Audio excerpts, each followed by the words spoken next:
What would happen if everything went silent for 10 days? No distractions, no escape, just you with your mind. Now if you're like me, you will have dreamt of being on a deserted island away from civilization, but something in the back of your mind is saying, what are you gonna find in that stillness? Well, in today's video, I'm gonna share my experiences of doing a 10-day silent Vipassana meditation, so stay tuned. Welcome back to the channel. I'm Roy, and I create videos to help you lead a calmer, clearer and more aligned life. If you've been here before, I just want to start by saying a huge thank you for the likes, comments and subscribes. It's really lonely talking to a camera, so to know that these videos are making a difference, it really spurs me on. Now today I'm going to go through my experiences of when I attended a 10-day Vipassana silent meditation. So let's dive in. Now I've been on my spiritual journey now for about 4 or 5 years, and I thought I had meditation down to a T. I could sit for 20, even 30 minutes and silence my mind, so I thought I was well prepared for this 10-day silent meditation. But I can tell you, things did not turn out the way that I thought they would. Now at the time I signed up for this meditation, I just lost my job of 10 years, and I just wanted to take some time out to relax and find myself. And I thought this retreat would be just like meditating for a bit longer, but it truly wasn't. Have you ever thought that you're ready for something and then been completely humbled by it? Be sure to let me know in the comments, I'd love to hear it. And if you've ever felt lost, stuck, or like your spiritual practices are just scratching the surface, keep watching because this is for you. Because what happened in those 10 days still echoes through everything I do in my daily life. Now let me be honest, I thought I would just sit there floating in peace. But the first 3 days felt like a war inside my mind and body. Imagine sitting for 10 to 12 hours a day, cross-legged, not being able to escape your discomfort. Realising that your usual control techniques don't work. And all you're doing is simply observing your breath. Now this sounds simple, but I can tell you it's a complete battlefield. Now here's a Buddhist quote I really love. Pain is inevitable, but suffering is optional. Now I'd just like to ask you, what's your relationship with pain? Do you avoid it? Do you distract yourself from it? Or do you just face it head on? Now in the first few days of the Vipassana, I didn't realise it, but this pain was leading me to a massive insight. One that would completely change how I respond to pain. Not just physical pain, but emotional pain, fear, and anxiety around dying. Now during these first few days, there was a moment when I stopped trying to fix the pain. I just let it be there. I just observed it. Now that's not to say that I just sat there without moving for 10 to 12 hours a day. There were some posture adjustments in between. I had loads of cushions, I had a backrest. But during this really crucial time of the meditation, I became acutely aware of the saying, where attention goes, energy flows.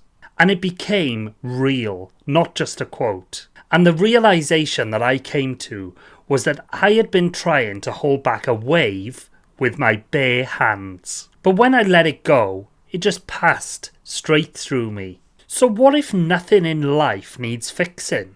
Just witnessing? Let me know how that lands with you in the comments, I'd love to hear. And even though I'd gone through so much in these first 3 days, I did not know what was coming up. And it was the biggest lesson that I've ever learned. And the crazy thing is, that came in the silence. Now by day 5, something drastic changed.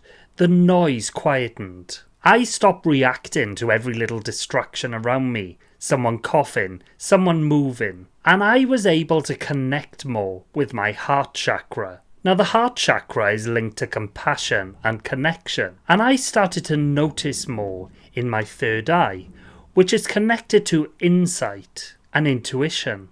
Now it's important to note I wasn't trying to activate these, I just observed them.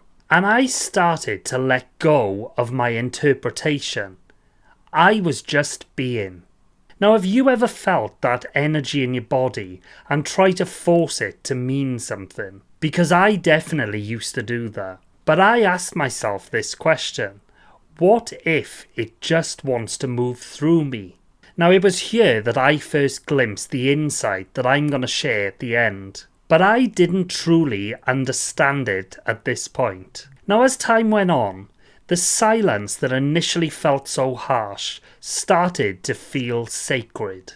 I was sharing a room with someone I'd never looked at or spoken to, but somehow we just felt connected. I walked in nature on our time out, still in silence, and I started to notice the abundance around me. I saved a bee from a spider web, and I cried in gratitude for food, for life, for shelter.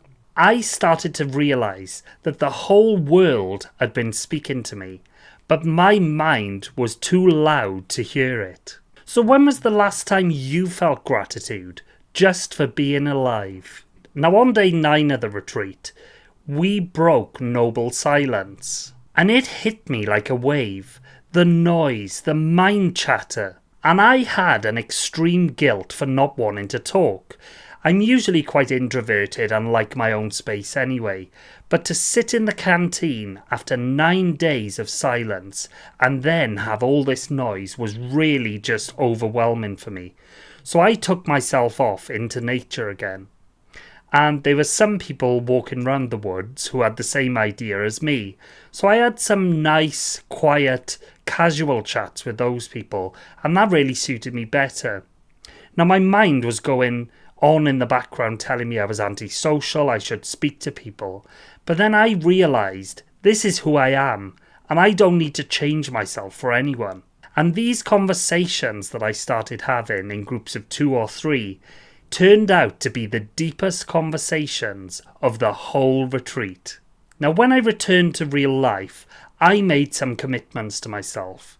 One of them was to start this YouTube channel, and I posted my first video 2 days after I returned from the retreat. I also started a new job which felt more aligned with me, and I did continue the 4 a.m. wake-ups for the first couple of weeks at home, and I continued the hour meditation in the morning, the hour in the evening, but that slowly fell away.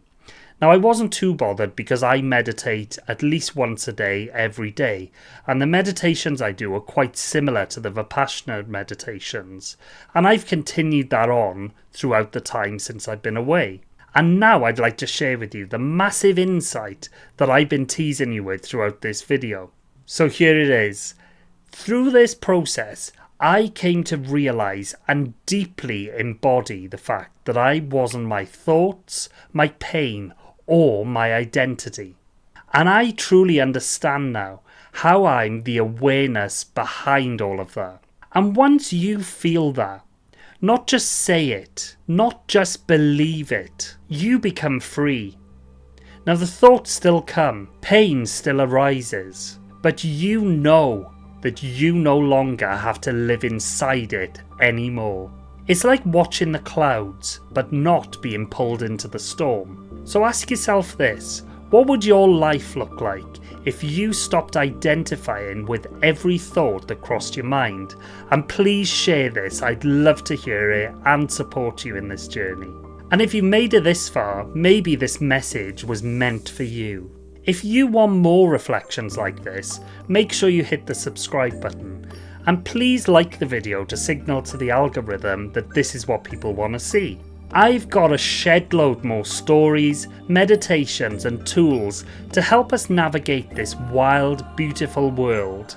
And if you've ever done a silent Vipassana retreat or anything similar, or you're thinking of doing it, be sure to let me know in the comments. I'd love to hear your story, and perhaps I can offer you some useful tips to make your journey as comfortable as possible.